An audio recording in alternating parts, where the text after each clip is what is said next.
Muchísimas gracias, un saludo para todos, un agradecimiento especial, por supuesto, a Naturgas por esta invitación a este evento tan importante, un encuentro que ya se ha convertido en algo habitual para todos, maravillosamente habitual. Cada año nos vemos en esa oportunidad en la ciudad de Barranquilla y es un gusto tener la oportunidad hoy de hablar sobre una situación que es bien importante y que no podría ser más coyuntural que de lo que vamos a hablar aquí, de lo que vamos a hablar ahora, y es la manera en la que el gas natural es un vehículo para la superación de la pobreza. Y vamos a hablar sobre todo lo que significa el gas natural, sobre cuál es su importancia, teniendo en cuenta que, de acuerdo con los estudios científicos, efectivamente es uno de los vehículos más importantes para salir adelante en la transición energética sobre la cual está transitando todo el mundo. Todo el planeta está en lo mismo. Las diferencias tal vez están en torno a cómo se hace y cuáles son los plazos de esa transición. Y el punto de partida de esta charla con los amigos invitados que están con nosotros aquí tiene que ver con un estudio que hizo Inclusión SAS, representada por Roberto Angulo, que justamente habla de eso, de la manera en la que hoy el gas natural puede ser ese punto de partida para superar la pobreza, para que sea un vehículo de movilidad social en Colombia. Y leyendo un poco sobre lo que dice el estudio, resulta para quienes no estamos tan familiarizados con esto, increíble pensar que todavía hay cerca de 1.700.000 hogares en Colombia que cocinan con leña.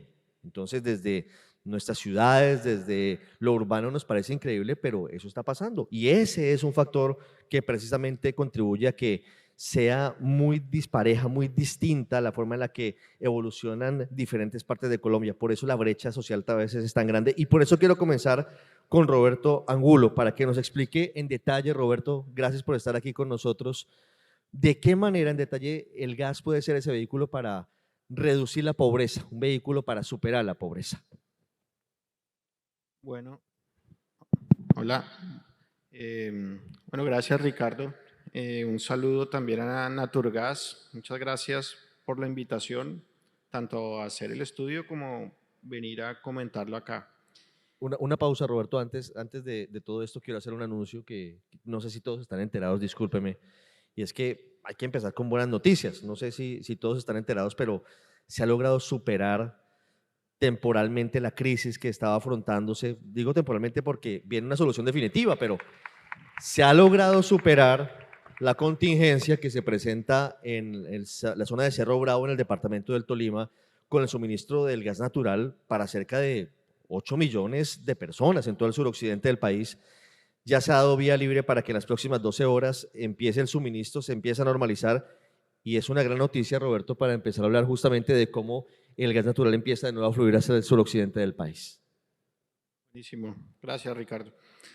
Bueno, entonces quería contarles como un pequeño resumen del estudio para empezar a hablar sobre eso, ¿no? Como para que todos empecemos a hablar.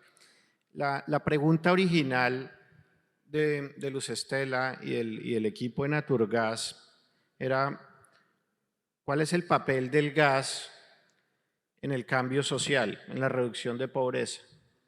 Queríamos no solamente saber cualitativamente cuál era, es una narrativa que está más o menos decantada, que el gas es un energético social, que hay una revolución social detrás de la expansión de cobertura del gas en las últimas décadas, sino poner unos números sobre la mesa para empezar a ordenar la discusión. Evaluamos o analizamos distintos canales a través de los cuales el gas puede afectar el bienestar, pero nos centramos, bueno, está todo el tema de salud, con información secundaria lo revisamos, el gas, acceder a gas libera tiempo en actividades no remuneradas del hogar, que por lo general son ejecutadas por mujeres, ¿sí? Entonces también genera beneficio con, que cierra las brechas de género. El gas tiene un papel también en el crecimiento, un papel en la transición energética que se ha dicho, pero básicamente queríamos analizar el papel del gas en el bienestar monetario de los hogares y en la posibilidad de reducir la privación en energía, entendiendo por privación en energía los hogares que cocinan con leña, carbón y desechos. O sea, cuantitativamente, ¿qué significa que un hogar se conecte a gas natural en términos de este efecto sobre el bienestar. Entonces, yo creo que el estudio se divide en dos partes. La primera parte es como un diagnóstico, unos cálculos que hicimos para dimensionar el problema, y la segunda parte, unas simulaciones sobre diferentes escenarios de expansión del gas. En cuanto a la primera parte, la parte del diagnóstico, yo quisiera resaltar una cosa. Generalmente la gente, cuando le dicen un hogar cocina con leña, carbón de leña o desechos, se imagina un hogar muy pobre en la zona rural, ¿cierto? No, eso es una problemática. Nosotros tratamos de ponerle como unos lentes de alta resolución a ese diagnóstico para entender mejor, y lo que nosotros vemos es que no es exclusivo, ¿sí? La privación de energía no es exclusiva de los hogares pobres de la zona rural lejana, ¿sí? Encontramos esta privación también de manera fuerte en población no pobre y en zonas urbanas, ¿sí? Entonces, voy a dar algunas cifras. Por ejemplo, el 10% de la población de Colombia vive en hogares que cocinan con leña, carbón y desechos. O sea, 1 de cada 10 personas de Colombia vive en un hogar que cocina con leña, carbón y desechos. Si lo miramos por clases sociales, los pobres son 17%. Pero los no pobres, que recién han salido, han superado la línea de pobreza, o sea, los vulnerables, el 11.9% sigue cocinando con leña, carbón y desechos. Es decir, no es suficiente con salir de la pobreza necesariamente para no tener privación de energía. Si lo miramos por regiones, hay unas categorías que me parecen muy interesantes, que aportan más que las clásicas urbano-rural del DANE, que son las categorías geográficas de la OECD. La OECD parte del país en municipios predominantemente urbanos, que son como el sistema de ciudades, las grandes ciudades, municipios intermedios, de urbanización intermedia, el rural lejano y el rural cercano a las ciudades. La ruralidad en Colombia también es diversa. No es lo mismo la ruralidad que está cerca al sistema de ciudades que la ruralidad que está remota, a más de hora y media del primer centro urbano. Entonces, cuando nosotros partimos el país así, vemos que el 27% de los hogares del rural remoto cocina con leña, carbón y desechos. El 23% del rural lejano. Pero aún si nos metemos al urbano, en las zonas intermedias, el porcentaje es de 14%. ¿Sí? Entonces, hay unos datos muy importantes desde el punto de vista del desafío. No es exclusivo de hogares pobres, se extiende a vulnerables. No es exclusivo de rural remoto, se extiende a las zonas intermedias. ¿Sí? Sí. Y ya cuando hacemos la simulación, el último dato para soltar aquí, entonces dijimos, bueno, hagamos una simulación realista, ¿sí? Un escenario realista. ¿Qué pasaría si el gas se expande a las zonas urbanas e intermedias? Ni siquiera llegar a la zona rural cercana o lejana, un escenario realista. Entonces se lograría liberar el gasto de los hogares que cocinan con GLP del orden de 62.000 pesos por mes, ¿sí? La conversión de GLP a gas natural. Y la conversión de leña a gas natural podría bajar la privación en energía la mitad, 5 puntos porcentuales. Si la privación son 10, aún concentrándonos en las zonas urbanas e intermedias, podríamos bajarlo a la mitad. Entonces, estos datos, en últimas, los que nos están diciendo es que por donde pase el gas, genera beneficio. Si es sustituto del GLP, genera beneficio. Si es sustituto de la leña, genera beneficio. ¿Sí? Claro. Un beneficio que es bien contundente según las cifras. Por supuesto, Roberto. Beneficios en el desarrollo de las personas. La cocina con leña genera unas consecuencias para la salud de quienes utilizan justamente este elemento serias, pero hablando de la coyuntura que se está superando por fortuna ahora, lo estamos viendo, lo que está pasando con la suspensión del suministro del gas natural del centro al suroccidente del país está ocasionando un aumento en el costo de, por ejemplo, el consumo de los hogares con las estufas eléctricas. Y eso lo van a sentir todos los habitantes del suroccidente del país seguramente en la próxima factura.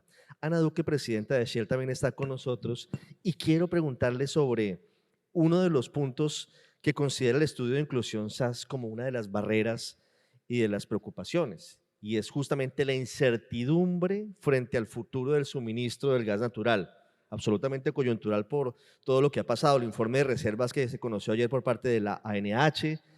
¿De qué manera se tiene que afrontar esa incertidumbre para que se supere ese nubarrón que hay en torno a la posibilidad de que el gas natural se siga expandiendo en Colombia? Sobre todo teniendo en cuenta que las reservas se han reducido en el último año frente a lo que había previamente. Pues, ¿me oyen? Sí. Ricardo, muchas gracias y pues un placer estar compartiendo el panel con estos viejos conocidos y amigos. Primero quería empezar con un reconocimiento pues público a Mónica, a todo el equipo de TGI que logró trabajar incansablemente y darnos esta buena noticia el día de hoy. Estoy seguro que es una luz de esperanza y que vamos a seguir continuando para solucionar el problema de fondo, pero es bueno poder traer esa noticia en tan corto plazo y poderla compartir con todos. Sobre tu pregunta, yo creo que hay una claridad en el sentido de urgencia de trabajar mancomunadamente para garantizar que los recursos que hemos encontrado se puedan convertir en reservas y prontamente sean ese gas natural que va justamente a contribuir a disminuir la pobreza en los diferentes hogares. Yo creo que hay un par de cosas importantes que hemos mencionado y conversado en el Congreso que es importante mantener en el radar. Tenemos múltiples, digamos, opciones en términos de desarrollo de recursos nacionales. Tenemos recursos costa adentro, de Jocol, Canacol, Loiwis, Clean Energy, varios que han hecho anuncios recientes. Tenemos las posibilidades costa afuera con Petrobras, Ecopetrol y el proyecto que tenemos nosotros en Shell también. Pero creo que hay varios elementos comunes que pueden hacer que efectivamente transitemos de esos recursos a reservas y finalmente al gas natural en las industrias, en los carros y en las casas de los colombianos. Lo primero es, por supuesto, la estabilidad en las reglas de juego. ¿Sí? Colombia ha sido un país que ha tenido la habilidad de entender, digamos, el mercado, de entender los retos regulatorios y de tener un diálogo abierto y permanente entre gobierno, instituciones y sector privado y público para poder avanzar y para poder, digamos, estar siempre en ese proceso de revisión regulatoria, manteniendo, por supuesto, estabilidad en las reglas fiscales, contractuales, pero teniendo las puertas abiertas para ser cada vez más competitivo y atractivo el marco. Entonces yo creo que estabilidad junto con esa apertura para que sea una conversación que nos permita, digamos, asegurar que estamos alineados, digamos, con las necesidades y con la evolución internacional. Lo segundo que creo que es importante es mantener un buen balance de jugadores, es decir, tener un buen balance entre empresas privadas, empresas públicas, nacionales e internacionales, que nos permitan justamente tener toda esa cantidad de tecnología y conocimiento para poder efectivamente avanzar con eso. Y el tercer punto muy importante, que lo mencionamos ayer varias veces, es el tema, por supuesto, de cómo vamos a conectar física y comercialmente los mercados donde se produce el gas y los mercados donde se consume el gas. Y yo creo que ahí hay un trabajo que está avanzando, que creo que es un trabajo donde, lo decía ayer, hay que darle un mensaje de urgencia, y es que revisemos cómo aseguramos, uno, que tenemos todos los tubos que conecten los mercados de producción, los mercados de consumo, de una manera que tanto los productores, los transportadores, los distribuidores y los comercializadores, digamos, tengan un retorno competitivo, pero sobre todo además también que el usuario final tenga un gas confiable y competitivo en sus hogares y en sus industrias. Pero también hay que revisar el sistema en cómo se remunera el transporte. Y yo creo, ayer lo mencionaba Luz Estela, y insisto, ha sido un tema recurrente, pues estamos evaluando efectivamente, dada la configuración de donde están los campos de producción o los potenciales campos de producción en Colombia y donde está la mayor demanda en el interior o también en el Pacífico o en la costa, ¿cuál es el mejor sistema de remuneración? Y eso vuelve, y con esto termino mi primer comentario. Es importante estar revisando el país, dónde tenemos las fuentes posibles de suministro, dónde están los principales consumidores, revisar y decir, bueno, ¿es el sistema a distancia todavía el mejor sistema para remunerar los gasoductos? O tal vez es momento de migrar a otro, entendiendo, insisto, la dinámica que hoy tenemos o la fotografía del país hoy en términos de mercados, de consumidores y de potenciales productores y de productores. Entonces yo me detendría ahí, pero creo que hay que seguir trabajando mancomunadamente, sector público, sector privado y con las instituciones, el gobierno manteniendo la agilidad y la independencia. Bueno, ahí está muy importante la reflexión. Desde EPM, doctor José Andrés Carrillo, ¿cómo ha sido la experiencia de llevar transformación social a través de la expansión de las redes de gas natural? EPM tiene ¿cuántos hogares conectados al servicio de gas natural? Bueno, muy buenos días. En este momento cerca de 1.430.000 usuarios. No sé cuántos son hogares exactamente, pero en usuarios. Multiplicados por 4, digamos, estamos hablando de 5.600.000, 5.800.000 personas directamente. ¿Cuál ha sido el vehículo? ¿Cómo ha sido esa transformación social desde el efecto de la expansión de las redes de gas natural, del servicio de gas natural desde EPM, doctor Carrillo? Bueno, yo creo que nosotros somos un buen laboratorio para probar. Ya casi no nos estrellamos, pero tenemos mucha información que permite contarle a ustedes y al país qué es lo que ocurre cuando llega el gas. Nosotros solo prestamos en el departamento de Antioquia. ¿Sí? Ahí ya teníamos un reto para casi 125 municipios. Son muchos municipios, unos muy urbanizados como el área metropolitana y otros municipios de 1.000 habitantes. Por supuesto, cada vez que instalábamos un tubo de agua, una red de energía, pues se facilitaba el camino para poner una red de gas. Y así pudimos llegar cerca del 80% de las poblaciones. Al ser una empresa pública, y no quiero decir que no lo hagan las demás, pero es relevante por dos cosas. Uno, tiene que reforzar la función social de una empresa de esta naturaleza, pero esa función social se complejiza con todo lo que uno tiene que demostrar desde el punto de vista fiscal para poder hacer una inversión. Entonces, si bien nosotros en ese espíritu de fortalecer Antioquia, de llegar a todas partes, queríamos llevar gas a el último rincón, cuando hacíamos el caso de negocio no era viable por red. Y empezamos a ser pioneros en un tema que para mí es muy bonito, que son los gasoductos virtuales. Y es la forma de transportar gas comprimido o incluso licuado a unas poblaciones absolutamente remotas, con vías muy complejas, que arranco diciendo, por supuesto que no es un negocio. O sea, eso no lo hace EPM por crecer en términos financieros, sino lo hace por cumplirle a un departamento que espera eso como mínimo de nosotros. Y hemos podido llegar a cualquier rincón. Incluso hoy tenemos las capacidades para salir de Antioquia. Ya lo podemos hacer de manera muy eficiente. Les cuento dos ejemplos de cómo se materializa esto. Al nosotros tener usuarios de energía y de agua que se conectan a gas, ese usuario en una cuenta típica normalmente deja de pagar el 50% de energía eléctrica cuando se conecta a gas, a la cuenta típica. Entonces, ese es un beneficio pues, impresionante para el que lo tiene. Y yo quiero también hacer como un reconocimiento más allá de lo que TGI hizo, ¿sí? Es que creo que la noticia es noticia por el comportamiento de quienes estamos acá sentados. El país se acostumbró a un servicio confiable de gas. Se acostumbró a que siempre haya gas y que ojalá haya por muchos años, ¿sí? Al usuario no le importan las reservas. Llevamos, Sí. ¿cuánto? 3 décadas, un poco más de gas natural. Y es la primera gran situación de crisis que se presenta, es esta realmente. Así que sí es un servicio muy confiable. Y el comentario que tú hacías de la estufa eléctrica, es cierto en una pequeña proporción. Ya la mayoría ni tiene, ¿sí? Es que el problema es que no hay forma de resolverlo.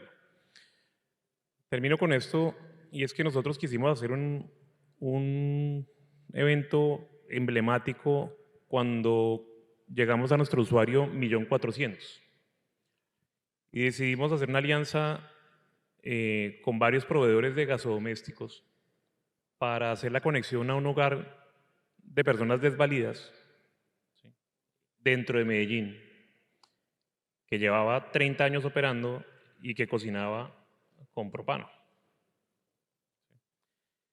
En resumen, es que esa apuesta de conectarlo a gas natural y de que le regaláramos en alianza a esos gasodomésticos le permite ampliar su atención de 100 a 120 personas. Ese es el efecto que tiene una conexión de gas en una institución de este tipo. Por supuesto, ahí está el ejemplo claro de cómo permite esa transformación social el uso del gas natural. Doctor Amílcar Acosta, exministro de Minas y Energía, toda una autoridad en el tema a quien todos conocemos. ¿Cómo se puede formular una política pública que permita expandir las redes de gas natural para llegar a estos resultados? ¿Cuáles podrían ser las recomendaciones? Hoy se avanza en una ruta, en un sentido, pero siempre hay escollos en el camino. ¿Cuáles podrían ser las recomendaciones para esas políticas públicas? Bueno, primero que todo, agradecerle a Naturgas, a sus directivas y sobre todo a Luz Estela la invitación. Y qué bueno compartir con ustedes este espacio. Lo primero que tengo que decir es que el gas natural en Colombia es un servicio esencial. Así está definido en la ley 142 del 94, de la cual yo fui uno de los ponentes. Y siendo un servicio esencial, se convierte en un derecho fundamental para los ciudadanos. Y así lo ha reiterado la Corte Constitucional en reiterados pronunciamientos. Desde luego que siendo un derecho fundamental, el gobierno nacional, y no solamente el gobierno nacional, sino también, y hago énfasis en esto, las entidades territoriales, porque el Estado es uno solo, tiene que salvaguardar ese derecho. La Constitución de 1991 hizo un cambio importante. Antes de 1991, la prestación de los servicios públicos casi que era una exclusividad, prestarlo el Estado. Ahí se abrió el espacio para que también los privados participaran y hoy mayormente el sector privado es el responsable de la prestación de este servicio. Subrayo, el responsable. Pero quien tiene que seguir garantizando la prestación del servicio es el Estado. Ahora bien, este servicio se tiene que prestar, así está establecido tanto en la 142 como en la 143 del 94, con eficiencia, con calidad, con continuidad y solidaridad. Y hablando de solidaridad, es fundamental, y lo ha sido en estos 40 años que lleva esta industria, el subsidio por parte del Estado para hacer posible ampliar la cobertura y que la prestación de este servicio llegue a las poblaciones más vulnerables. Con efecto lo ha sido, porque más del 80% de los usuarios a nivel domiciliario corresponden a estrato 1, 2 y 3. Pero aquí ha habido falencias en materia de la aplicación de estos subsidios, igual que ocurre con los subsidios del servicio de energía eléctrica, que no siempre se apropian los recursos necesarios y suficientes en el presupuesto nacional para que esos subsidios fluyan hacia las empresas prestadoras de los servicios. Y terminan las empresas financiando ese subsidio por cuenta de que el gobierno no apropia los recursos y no se giran con la oportunidad de vida. Pero también es importante destacar que una falencia en materia de subsidios es que ese subsidio se debe hacer extensivo no solamente a las acometidas a las residencias en estratos 1, 2 y 3, sino que debe hacerse extensiva también a las redes internas. Y algo muy importante, hay aproximadamente 350.000 usuarios, le pongo comillas, porque están conectados a la red, pero no están siendo servidos por esas redes de conducción que prestan el servicio de gas natural en razón a la mora en el pago del valor de la conexión. Yo planteé una iniciativa que puede contribuir a superar ese impasse, y es que se haga en materia de gas domiciliario algo similar a lo que se ha hecho en el sector eléctrico, y es implementar un programa de normalización de redes, de tal manera que se subvencione por parte del Estado, y cuando estoy hablando del Estado, estoy hablando del gobierno central, de la nación, de los departamentos y municipios, que se subvencione a esas 350.000 familias que hoy no reciben el servicio, puedan acceder a él. Y finalmente, algo que me parece clave, que ya se ha mencionado. La única forma de garantizar la prestación del servicio de gas natural en la forma en que se ha venido dando es que se cuente con la disponibilidad del recurso. Y esa es la clave. El informe que presentó ayer la Agencia Nacional de Hidrocarburos no invita al optimismo. Ese es un informe que mueve más bien a la preocupación. Quedó claro en ese informe, en ese reporte tan esperado en materia de hidrocarburos, tanto en petróleo como en carbón, nos muestra que el horizonte de autosuficiencia, tanto en petróleo como en gas, se reduce. Se suele decir que el optimista es el que ve el vaso medio lleno y el pesimista lo ve medio vacío. Pero para nosotros los economistas lo que importa no es si el vaso está medio lleno o medio vacío, sino si el vaso se está llenando o se está vaciando. Y mi conclusión después de ver el informe de ayer es que el vaso se está vaciando. Y ese fantasma que nos ronda hace rato de la importación de petróleo y de importación de gas al país, hoy lo veo más cerca que ayer. Y esto naturalmente hay que manifestarlo con toda claridad, especialmente en materia de petróleo. Cuando uno mira la procesión que va por dentro en ese informe, constata que de 310 millones de barriles de crudo que se incorporaron el año pasado, solo 6 millones corresponden a nuevos hallazgos, a nuevos descubrimientos. Y mientras tanto, nos encontramos con que 122 millones corresponden a recobro mejorado. Aquí se nos dijo ayer que qué bueno que hemos pasado de un recobro del 21 al 23%. Como dicen en mi tierra, a ese cuento le falta un pedazo. ¿Y cuál es el pedazo que le hace falta? Es que el recobro mejorado pasa del 21 al 23% gracias a que el año pasado los precios del crudo estuvieron por encima de $90.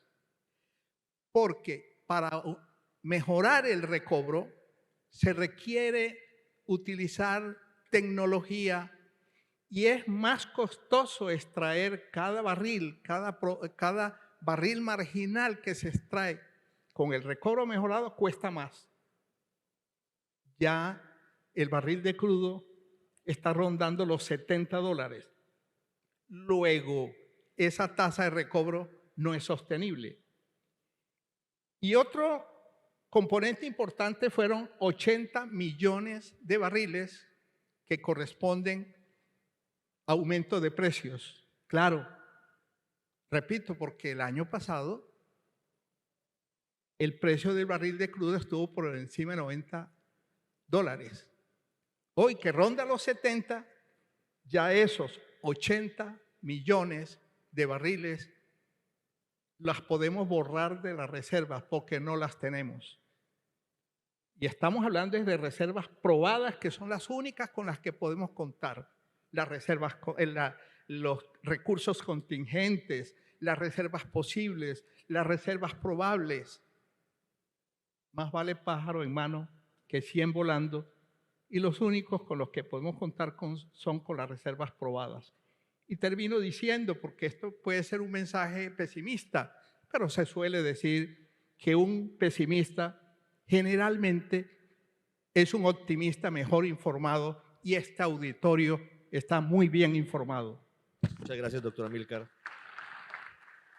Obviamente ese es un tema subyacente a todo lo que estamos hablando acá en torno al futuro de la exploración de petróleo y gas en Colombia, que es uno de los temas que seguramente nos tiene a todos muy pendientes de las próximas decisiones que se van a anunciar. Regreso, Roberto, con usted para hablar de los desafíos en torno al transporte y distribución del gas natural, para llevarlo a los hogares. Según el estudio, ¿cuáles son esos desafíos? ¿De qué manera están esos retos? Gracias, Ricardo. Sí, yo creo que Ana María comenzó a hablar de eso en su participación. Cuando uno dice, bueno, los números que dije ahora muestran el potencial social del gas, pero ¿en dónde necesitamos el beneficio de ese potencial social? ¿Sí? En Colombia la pobreza está altamente concentrada en la periferia. ¿Sí? Cuando nosotros vemos el mapa de pobreza de Colombia, entonces vemos que hay en el centro es donde hay menos concentración de pobreza y en la periferia una mayor concentración. Si le superponemos la infraestructura de transporte de gas, vemos que la infraestructura baja justo por donde va la sombra, donde hay menos concentración de pobreza. Donde más lo necesitamos es en las zonas que están más alejadas de la infraestructura de transporte de gas. Entonces, el primer cuello de botella cuando nosotros vemos ese mapa es, bueno, ¿cómo explotamos, cómo expandimos? Tenemos un esquema regulatorio que penaliza a los hogares que están más lejos de los puntos de producción. Esa desigualdad, ¿sí?, que se genera es una desigualdad de la regulación. Nacer en un municipio que está lejos, ¿sí?, de un punto donde hay producción de gas, no es ajeno a la voluntad de esa comunidad. Y esa comunidad tiene menos probabilidad de acceder al gas natural o necesariamente tiene que pagar un precio más alto, dada como está la composición del cálculo de la tarifa hoy. Entonces, nivelar la cancha implica poner sobre la mesa esa transformación regulatoria que hay que hacer para este tema de transporte y que mencionaba Ana María ahora. Hay otro punto que encontramos en el estudio y es el diseño del Fondo Especial Cuota de Fomento. Tenía una cantidad de inflexibilidades y techos que dificultaba utilizarlo y generar un canal robusto de redistribución. El plan de desarrollo, y ahí sí hay un logro reciente, incorporó unos artículos que permiten flexibilizar ese fondo, ¿sí? Entonces yo creo que ya desde el punto de vista del diseño está flexible, pero los recursos que alimentan ese fondo no son suficientes para la expansión que se requiere, para las nuevas conexiones que se quieren hacer y para generar una expansión progresiva del gas natural en Colombia, ¿sí? Cuando uno mira estos datos y uno dice, si conectarse a gas natural implica un beneficio de 60.000 pesos al mes, ¿sí?, quiere decir que esto debería dejar de ser visto como un tema sectorial, estrictamente sectorial, ¿sí? El Departamento de la Prosperidad Social, el Ministerio de Vivienda, la Estrategia de Reducción de Pobreza debería estar encima de esto, porque ese beneficio ubicaría esa conexión de gas como entre los programas de transferencias de valores más altos que tendría Colombia, ¿sí? Entonces, ¿por qué seguir con el fondo únicamente alimentado con recursos del sector y no poner esto sobre la mesa como una estrategia de pobreza intersectorial, ¿sí? Que tenga recursos del Ministerio de Vivienda. Aquí está invitada la ministra, yo creo que en parte por eso, y el DPS, ¿sí? Una conexión domiciliaria en promedio puede costar 1.800.000. En 2 años, el beneficio que libera la conexión de gas recupera el costo de la conexión, y después de 2 años sigue con un beneficio de entre 50 y 60.000 pesos al mes, ¿sí? Entonces, ahí es donde uno dice, si el gas es la puerta de entrada de los pobres a la transición energética, si el gas tiene potencial social, necesitamos más sectores, ¿sí? Ayudando a cofinanciar este ejercicio. El doctor Jorge Andrés Carrillo, gerente de EPM, debe retirarse porque tiene un vuelo en minutos. Pero antes de que se retire, doctor Carrillo, quisiera preguntarle sobre cuáles son hoy los porcentajes en Antioquia, por ejemplo, concentrados en Antioquia, de hogares conectados a gas natural. ¿Cuántos faltarían? Es decir, ¿qué falta para completar el universo y de qué manera se debe hacer para poder seguir avanzando en esa ruta? Ligando lo que dice Roberto y ligando lo que dice el doctor Amilcar. Bueno, nosotros estamos cerca de una cobertura vista como universalización del 82% aproximadamente. Aquí creo que vale la pena llamar la atención de que la meta no necesariamente es del 100, porque hay usuarios que no tienen interés en el gas natural. Una persona que vive sola, una persona que... No todo el mundo quiere gas. Nosotros, por supuesto, queremos tener la posibilidad de ofertarlo para cada usuario que ya tenemos en otros servicios.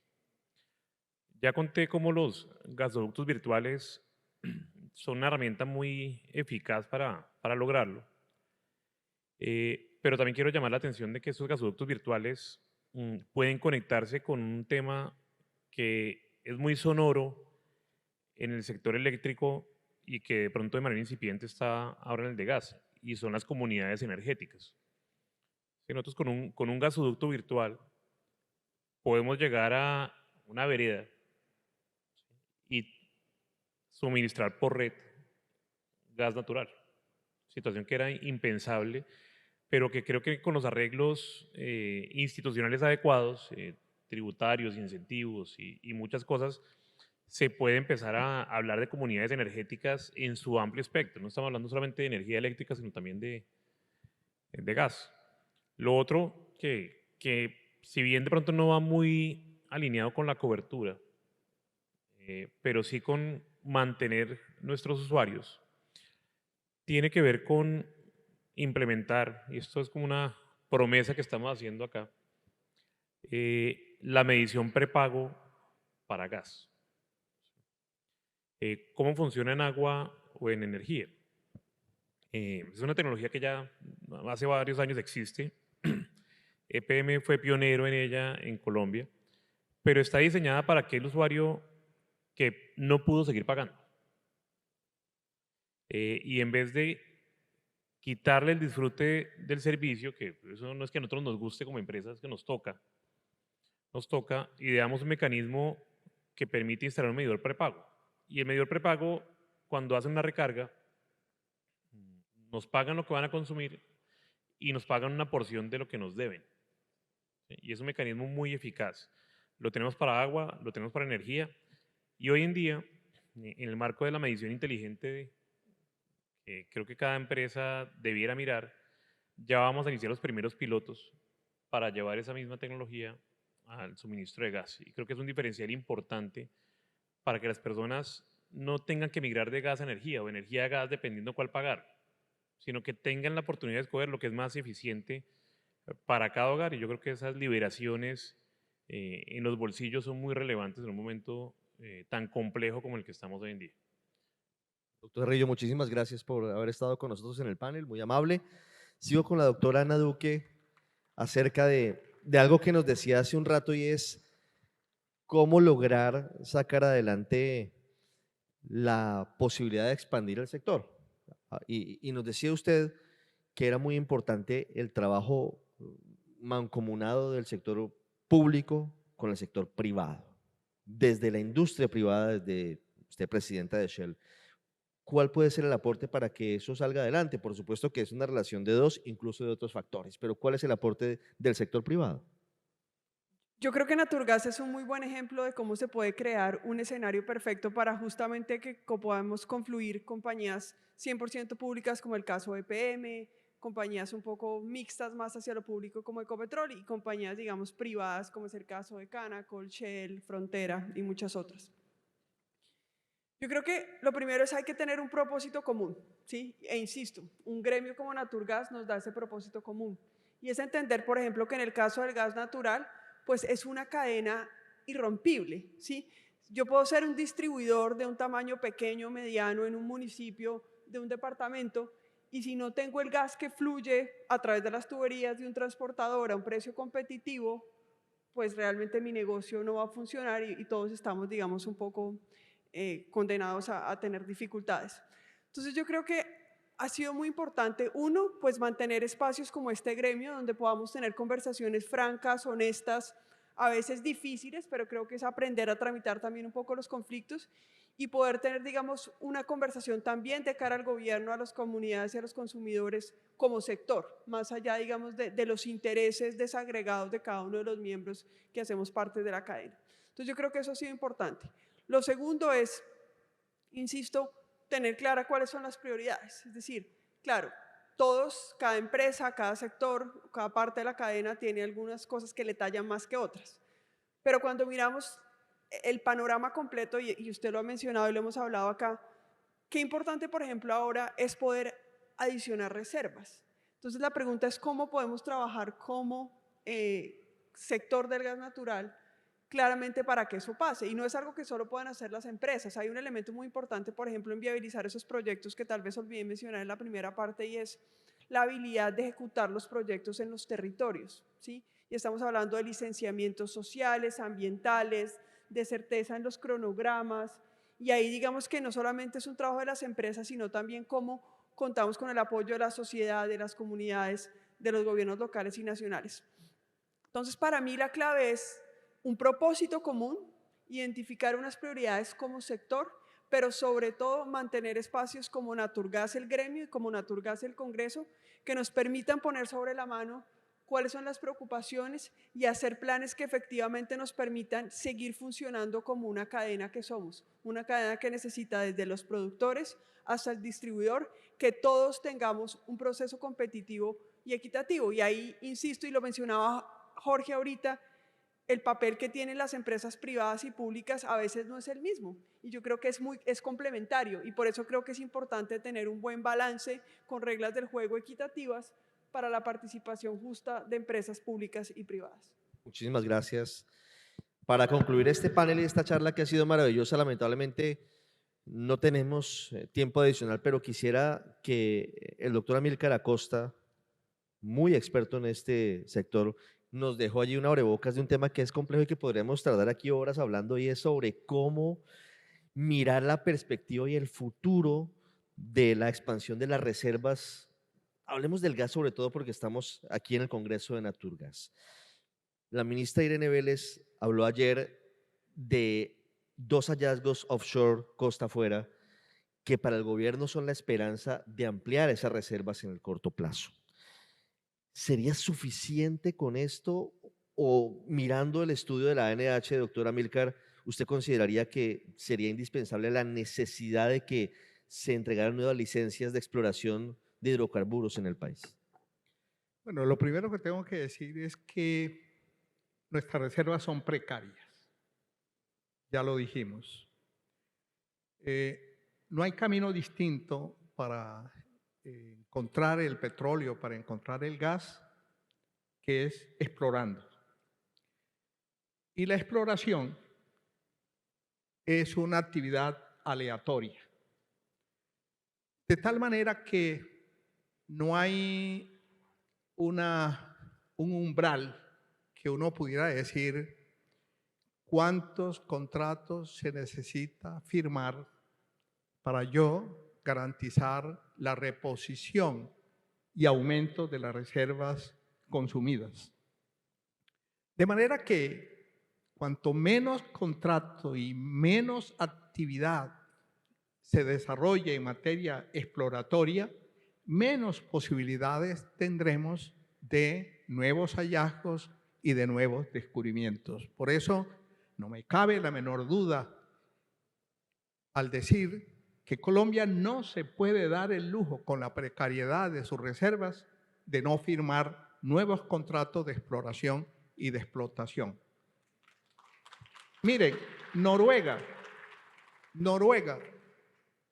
que es un país petrolero, Colombia no lo es. Noruega, que es un país petrolero, que tiene reservas para más de 90 años, está sacando e invitando a empresas para firmar nuevos contratos, para seguir explorando y para seguir explotando hidrocarburos. Respecto a los descubrimientos que ya tenemos costa afuera, que es la mayor promesa que tenemos en materia de abastecimiento, un mensaje positivo que cabe dar allí es el siguiente. Esos descubrimientos tuvieron lugar hace 3, 4 años.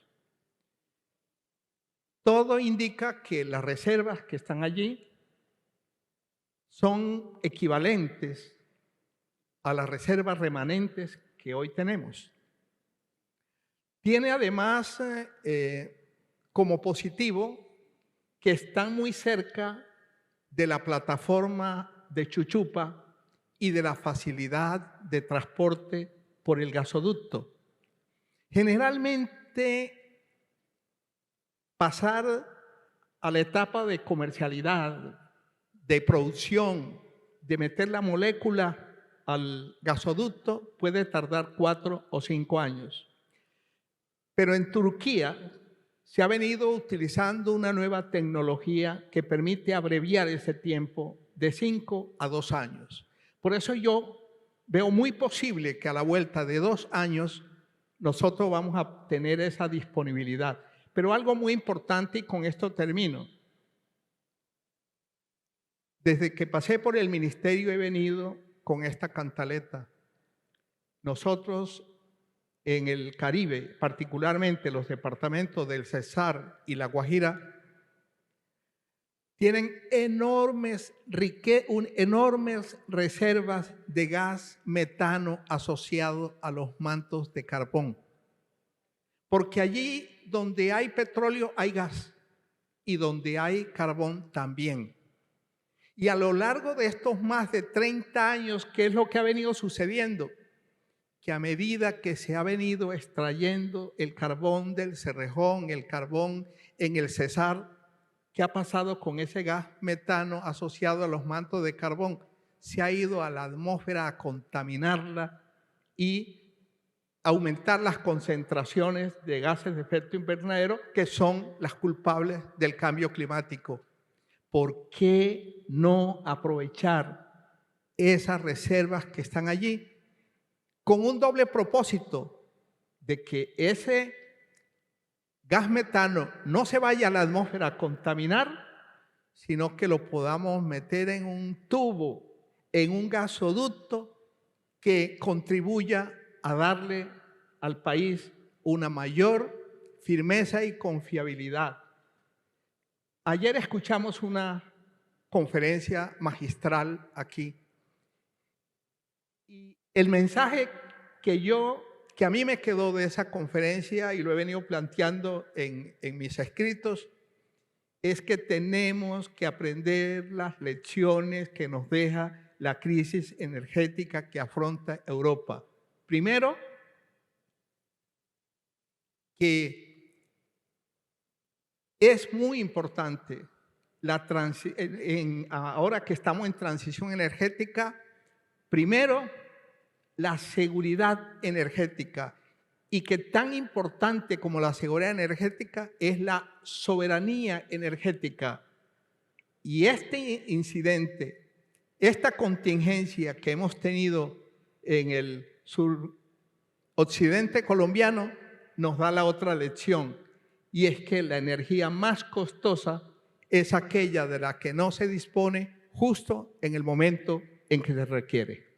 Gracias. Muchísimas gracias, doctora Amílcar Acosta. Muchísimas gracias, doctora Ana Duque. Gracias, doctor Roberto, por estos minutos, por este panel tan interesante sobre cómo el gas natural es un vehículo para la superación de la pobreza.